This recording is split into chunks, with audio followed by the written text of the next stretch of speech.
Physics 10+1 Chapter 7 Systems of Particles and Rotational Motion। तो अभी हम बात करते हैं थर्ड मेन टॉपिक की, जो है motion of centre of mass. तो उससे पहले हम एक्सटर्नल और इंटरनल फोर्सेस की बात करते हैं। तो एक्सटर्नल फोर्स क्या है? एक्सटर्नल फोर्स जो फोर्स सिस्टम के बाहर से लगती है, जो फोर्स सिस्टम पे बाहर से लगती है उसको एक्सटर्नल, और जो फोर्स सिस्टम पे अंदर से लगती है उसको इंटरनल फोर्स बोला जाता है।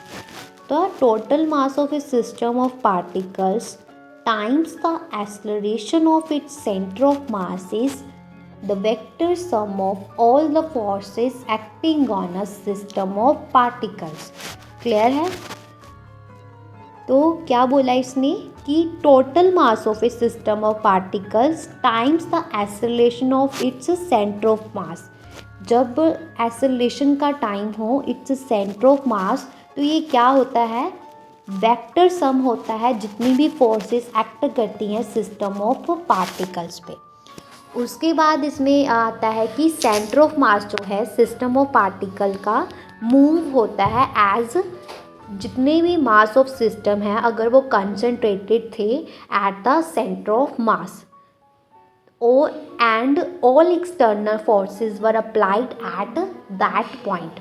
और इसमें और क्या हो जाता है कि सिस्टम ऑफ पार्टिकल्स में कि हम ट्रांसलेशन कंपोनेंट जो है ऑफ देयर मोशन उसको ऑब्टेन करते हैं। तो motion of centre of mass of the system जो है वो mass of the whole system to be concentrated at the centre of mass. तो उस पर जितनी भी एक्सटर्नल फोर्सेस लगती हैं सिस्टम पे to be acting at the centre of mass, तो वो भी सेंटर ऑफ मास की तरह ही एक्ट करती हैं। क्लियर है? तो सिस्टम सेंटर ऑफ मास का पहले मैंने बताया था कि ये सेंटर ऑफ मास एक पॉइंट है सेंटर में जिस पे सभी जो मासेस है बॉडी के वो कंसंट्रेटेड है। ऐसा यूनिट इसकी केजी है। क्लियर है?